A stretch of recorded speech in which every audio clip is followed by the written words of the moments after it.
নাশ করে দিয়েছে। মনে রাখবেন, কাল আপনাদের সঙ্গে বিপদ আসতে চলেছে, তাই দেখে শিক্ষা নাও। প্যালেস্টাইনের একজন ইমাম সাহেব খুতবা দিতে উঠে 2 মিনিট খুতবা দিয়ে খুতবা বন্ধ করে দিয়েছিল। 2 মিনিট। কি বলেছিল?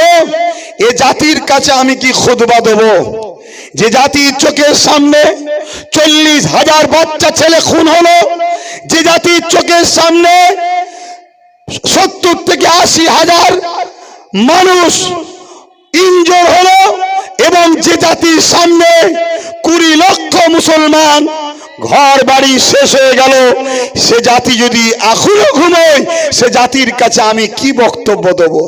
বলে নেবে বললেন। তাহলে কালকে আমাকেও বলতে হবে, এ জাতির কাছে কি বক্তব্য দেব? যে জাতি এখনো ঘুম ভাঙে না, যে জাতি এখনো বুঝতে পারে না যে আমাদেরকে প্রথম আমাদের পরিচয় মসজিদ, মাদ্রাসা, কবরস্থান, আমাদের পেহচান গুলো মিটানো হচ্ছে, তারপরে আমাদেরকে নাগরিকত্ব কেড়ে নিয়ে আমাদেরকে ভোটার বানিয়ে গোলাম হিসাবে রাখবে, তাদের শুধুমাত্র কৃতদাস দাসী বানাবার জন্য। এ জাতি যদি এখনো না বোঝে, তাহলে কি করা যেতে পারে? তাই দ্বিতীয় নম্বর, কর্মজীবন যেমন করতে হবে, ঠিক তেমনি এই দেশে নিজেদের ঐতিহ্য বেঁচে থাকার জন্য সংবিধানকে সামনে রেখে আন্দোলন আরো বাড়াতে হবে। ওই আন্দোলন কাদের পিছনে করবেন, সেটা আপনাদের ঘরে একটু জাগতে হবে, ভাবতে হবে। সেটা আপনারা ভাবুন, কিন্তু আন্দোলন করতে হবে। কেন আন্দোলন এখানে যত বাড়াবেন, এর প্রভাবটা দিল্লিতে পড়বে, তখন কোর্টের ফাইসাল্লাটাও একটু ভালো দিকে যাওয়ার সম্ভাবনা হবে। শুনছেন তো নাকি? হ্যাঁ, শেষ কথা বলে যাচ্ছি। 3 নম্বর, এই আন্দোলন নিয়ে আরো একটা কথা বলি। এখানে আমার ভাইয়েরা বারবার বলছিল 2% শিখের আন্দোলন, 3% শিখের আন্দোলন কামিয়াবি হয়েছে, তাহলে আমাদেরটা হবে না কেন?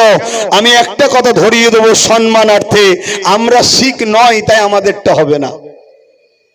আমরা শিখ ধর্মের নয় তাই আমাদেরটা হবে না।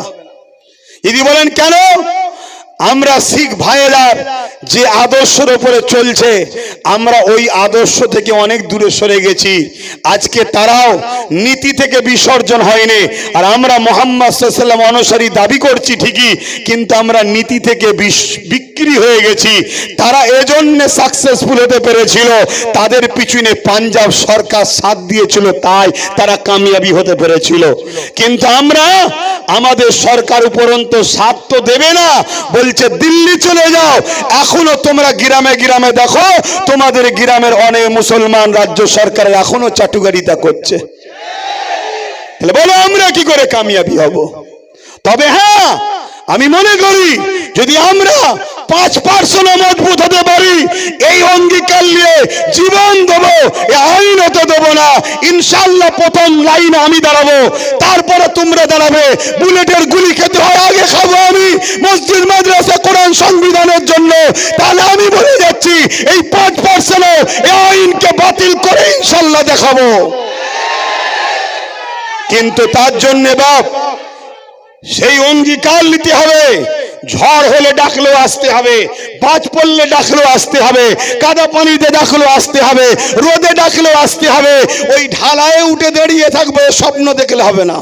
দেখুন না, ঢালায় উঠে দাঁড়িয়ে আছে, কাদা না পায়ে লেগে যায়। তাহলে কাদা যদি পায়ে না লাগাতে চান, তাহলে আগামী দিন গায়ে খুন লাগাতেও তো চাইবেন না। কথা বুঝছেন না? বোঝেন না? সে নিজের হোক আর দুশ্মনের হোক, লাগাতে তো চাইবেন না। তাহলে কি করে হবে? কথা কি খারাপ লাগছে? আমাকে অনেকে বলে যে আব্বাস সিদ্দিকী সব ঠিক আছে, কিন্তু কথা কোনো বড় গরম বলে ফেলে। আমি কিছু গরম বলছি না তো। কেন্দ্র সরকার জোর করে আমার মসজিদ নিয়ে নিচ্ছে, ওটা গরম নয়। কেন্দ্র সরকার দূর হাঁটো বলাটা গরম? কেন্দ্র সরকার জোর করে আমার বাপ মাদের পূর্বপুরুষদের কবরস্থানের উপরে মদের আড্ডা, বার, সিনেমা হল, থিয়েটার খুলতে চাইছে, এটা অন্যায় নয়। আমি যদি বলি এই অন্যায়ের বিরুদ্ধে সংবিধানকে সামনে নিয়ে ওদের বিরুদ্ধে যুদ্ধ করতে হবে, তাহলে আমি অন্যায় বলে ফেললাম। বড় দুঃখ, তাহলে জাতির মধ্যেই সরষে ডাল দিয়ে ভূত ছাড়াচ্ছি, তাতেই যদি ভূত বসে থাকে তো ভূত যাবে কি করে? জাতির মধ্যেই যদি গাদ্দার থাকে তো কি করে কি হবে? তো যাক, শেষ কথা বলে যাচ্ছি, শেষ। এই ওয়াকফ কালা কানুনকে বাতিল করতে গেলে আর একটা রাস্তা আছে, সেটা হলো কি, যদি আজকে জোর করে করেও ফেলে, শুনছেন, জোর করে যদি করেও ফেলে, এখন থেকে অঙ্গীকারবদ্ধ হন, যে পাওয়ারে তারা আইন করেছে ওই রাজ পাওয়ার আমরা দখল করব। যারা সেকুলার মাইন্ডের যত দল আছে সেই দলকে আমরা সাথে নেব, তাদেরকে একটা কথাতেই আমরা সাথে নেব, সেটা হলো পার্টনারশিপ। তোমার দালালি করব না, তোমার ভাড়াটিয়া খেলবো না, পার্টনারশিপে তোমার সঙ্গে আমরা থাকতে রাজি। একটাই শর্ত, কোনোদিন যদি আমরা ক্ষমতার আসন দখল করতে পারি, যেভাবে গায়ের জোর দেখিয়ে সংবিধান বিরোধী করে আমাদের মসজিদ মাদ্রাসাকে নিয়ে নিয়েছে, আমরা আওয়াজ তুলব, সেই দিন ক্ষমতার আসনে বসে আমরা আমাদের মসজিদ মাদ্রাসা ওয়াকফের জায়গাকে আমরা আবার আইন তৈরি করে আমরা ফিরিয়ে দখল করে নেব। এই পাওয়ারের দরকার আছে না নাই? জোরে বলুন, আছে না নাই? হাত তুলে বলুন আমার সাথে একমত আপনারা, আমার সাথে একমত আপনারা।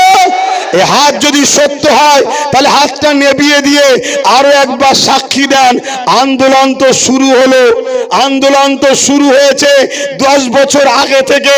এই আন্দোলন বিভিন্ন জায়গায় আজও হচ্ছে, হবে, কিন্তু আগামী দিন এই আন্দোলনকে আমি চাইছি আপনাদেরকে সাথে করে নিয়ে কলিকাতার ব্রিগেডে নিয়ে যেতে চাই। আপনারা কি নিজেদের খরচে যেতে রাজি?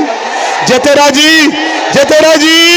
কেন? আমি দেখতে চাই, আমি দেখতে চাই আমার দেশের সেনাবাহিনীরা সত্যি পারমিশন দেয় না সাপ হয়ে কেমরে উজা হয়ে কেউ ঝাড়ছে, এটাও দেখা দরকার আছে। ঠিক না বেটি গো? কেন? আমিও একবার ট্রাই করতে চাই। কথা বুঝে আসছে না? না কি ঘটনাটা ঘটেছিল? তাহলে আন্দোলন হবে, তাহলে রাজ পাওয়ারের দরকার আছে না নাই? সেই রাজ পাওয়ারটা কি কারো ভাড়াটিয়া, কারো দলের দালালি করা, কারো দলের তোষণ করা? আমরা কংগ্রেস, বাম, টিএমসি যারা সেকুলার দাবি করে এদের কাছে একটাই মেসেজ জানতে চাই, আমরা ডায়ে বায়ে সামনে পিছনে বুঝি না। তোমরা যদি কেউ কথা দাও ভাগিদারিতে আসবে, এবং আগামী দিন আমরা যদি পুরো দেশ জুড়ে তাদের 10 বছর যেতে পারে, 15 বছর যেতে পারে, আমরা যেমন কেন্দ্র সরকার গায়ের জোর দেখিয়ে সংখ্যাগরিষ্ঠতা দেখিয়ে আমাদের ওয়াকফকে কেড়ে নিচ্ছে, সেদিন আমরা ওই ওয়াকফকে সংখ্যাগরিষ্ঠতা দেখিয়ে আমাদের জিনিস আবার আমরা ফিরিয়ে নেব। এই অঙ্গীকারে আমরা প্রস্তুত আছি না নয়? তাহলে 3টে অপশন দিলাম। নাম্বার 1 সুপ্রিম কোর্ট, নাম্বার 2 গণ আন্দোলন বাড়াতে হবে। আগামী দিন কালকেই যদি ডাকি পাওয়া যাবে, কালকেই যদি ডাকি পাওয়া যাবে। আর দ্বিতীয় নম্বর, 3 নম্বর কথা হলো কি, রাজ পাওয়ার তৈরি করতে হবে। এখানে আর একটা কথা আপনাদের প্রচার করতে হবে কি, এই ওয়াকফ জায়গার উপরে কোনো যদি কর্পোরেট পুঁজিপতিরা কোন রকম যদি ডেভেলপমেন্ট করে, উন্নতি করে, কোটি কোটি টাকা খরচ করে আমাদের জায়গা দখল করলে যদি করে, আমরা যদি ক্ষমতায় আসতে পারি, সেই দিন কি করব, যার যা সম্পদ লাগিয়েছে সবটাই ওয়াকফের বলে গণ্য করা হবে।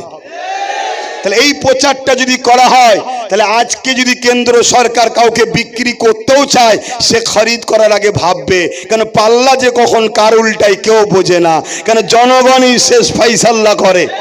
ঠিক না বেটি গো? তাহলে এই কথাই যদি টিএমসি সাথ দেয় ওয়েলকাম, এই কথাই যদি বাম সাথ দেয় ওয়েলকাম, এই কথাই যদি কংগ্রেস সাথ দেয় ওয়েলকাম। আর যদি কেউ সাথ না দেয়, তাহলে সমাজের মধ্যে আদিবাসীদের দল ছোট ছোট আছে, দলিতদের ছোট ছোট দল আছে, ওদিকে কি বলে বাবা সাহেব আম্বেদকরের ছোট ছোট তাদের অনুসারীদের ছোট ছোট দল আছে, মতুয়া সম্প্রদায়ের ছোট ছোট দল আছে। আমরা সবাই ঐক্যবদ্ধ হয়ে একটাই আওয়াজ তুলব, আমরা আমাদের সংবিধানের অধিকারকে ফিরিয়ে নিবার জন্য আমি রাজনীতি করব না, উলামারা রাজনীতি করবে না, কিন্তু আমরা এখান থেকে প্রশিক্ষণ দেবো, তাদেরকে নিয়ন্ত্রণ আলেমরা করবে। রাজি আছেন না নয়? জনগণ রাজি আছেন না নয়? আর দলিত ভাইদের ধর্মগুরুরা তাদেরকে তারা নিয়ন্ত্রণ করবে, শিখ ভাইদের ধর্মগুরুরা তারা তাদেরকে নিয়ন্ত্রণ করবে। এভাবে আমাদের করা দরকার আছে না নয়? কথা বুঝে আসছে? এই তিনটে রাস্তা ছাড়া চতুর্থ কোনো রাস্তা আপনাদের মনে হয়? তো যাক, এই কোন রকম ভাবে এই মাইগলে গুটি কতক কথা আপনাদের কাছে বললাম। এই কাদা পানিতে অনেকটা ভালোবাসার পরিচয় আপনারা দিয়েছেন। আমি একটা কথা জানতে চাইছি, এই ভাই শুনছেন? বুকে হাত দিয়ে আমার এই কথাটার উত্তর দেবেন। 2021-এ যে বলেছিলাম একটা চেয়ারের পায়া দরকার, ভুল বলেছিলাম না ঠিক বলেছিলাম? আজকে ভেবে দেখুন তো, চেয়ারের যদি একটা পায়া আমাদের হাতে থাকতো, ওই যে মৌলানা নুরুল্লাহ আমিনী সাহেব বসে আছে, ধরুন উনিই বসে আছে, আমি বসবো না, উনিই বসুন।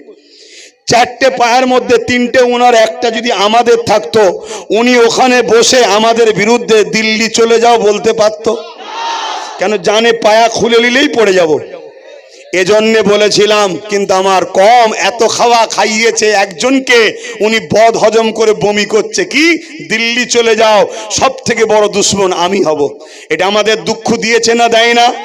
এই দুঃখর প্রতিশোধ হিসাবে তিনাকে অবিলম্বে এই কালা কানুনের বিরুদ্ধে সুপ্রিম কোর্টে যেতে হবে, আমাদেরকে সর্ব আন্দোলনে সহযোগিতা করতে হবে, এবং যদি থাকতে চাই বাংলায় তাহলে আমাদেরকেও কিন্তু পায়াতে ভাগ দিতে হবে। কি বলছেন আপনারা? আর না হয় আমরাও সময় এলে বলবো আপনিও দিল্লি যান। কি বলতে পারবেন তো নাকি? এখন আরো একটা কথা বলছি, বুকে হাত দিয়ে বলুন, এই সময়ে নওশাদ সিদ্দিকী সুপ্রিম কোর্টে কেস করেছে না করেনি? আচ্ছা বলুন, ওর সাথে যদি আরো গোটা 30-40 থাকতো, আপনাদের কিছু ক্ষতি হতো না উপকার হতো? উপকার হতো না? হতো না? তাহলে আরো গোটা 40 তো কেস করতো, আরো গোটা 40 তো যেত। তবে আমি আপনাদেরকে সতর্ক একটা করে যাচ্ছি, সেটা হলো এটাই, শাসকেরই ছায়া তলে থাকা কিছু সমাজ বিরোধী যুবক ছেলের দ্বারা সোশ্যাল মিডিয়া ইসলাম ও নবীর বিরুদ্ধে পোস্ট করবে। শুনছেন? শাসক এদেরকে মাদক দিচ্ছে, সে কেন্দ্র শাসক হোক, রাজ্য শাসক হোক, এদেরকে মাদক দিচ্ছে। এরা নবী মুহাম্মদ সাল্লাল্লাহু আলাইহি ওয়াসাল্লাম ইসলামের বিরুদ্ধে কিছু পোস্ট করবে। কেন করবে? যাতে করে এই পোস্টটা দেখে মুসলমান রাস্তায় নামে, আন্দোলন করে। রাস্তায় নামবেন, আন্দোলন করবেন, পুলিশ বাধ্য হয়ে তাকে তুলবে, হালকা ধারা দেবে, পরের দিন জামিন করে দেবে। তারপরে যারা যারা আন্দোলন করেছিল পুলিশ তাদের নামে কেস দেবে, তাদের বাড়ি বাড়ি গিয়ে হামলা করবে, আপনারা ছুটে পালাবেন। পুলিশের সাথে কিছু চটিওয়ালা পুলিশ থাকে, তারা আপনাদের পরিবার মা বোনদের সঙ্গে, বাকিটার বলছি না। কথা বুঝছেন না? বোঝেন না? আপনাদের নামে হাজার হাজার কেস হবে। কেন কেস করবে? আপনাদের অর্থনীতিটাকে ধ্বংস করবে বলে। রাজ্য সরকার যদি সত্যি ওয়াকফ কালা কানুনের বিরুদ্ধে হতো, তাহলে 14 তারিখে যখন নওশাদ কলিকাতা শিয়ালদায় ডেকেছিল, ভাঙড় থেকে আসা 1000 নিরীহ ছেলের নামে কেন রাজ্য সরকারের পুলিশ কেস দিল? এটা রাজ্য সরকারকে কৈফিয়ত দিতে হবে না? হবে না? জোরে বলুন, দিতে হবে না? হবে না? সে যদি বলে আমি কথা জবাব দেব না, সে যদি বলে জবাব দেব না, তাকে জবাব দেওয়ার জন্য বাধ্য করতে হবে। ঠিক না? ঠিক যে তোমায় জবাব দিতে হবে। দেবে না মানে তুমি যে সিংহাসন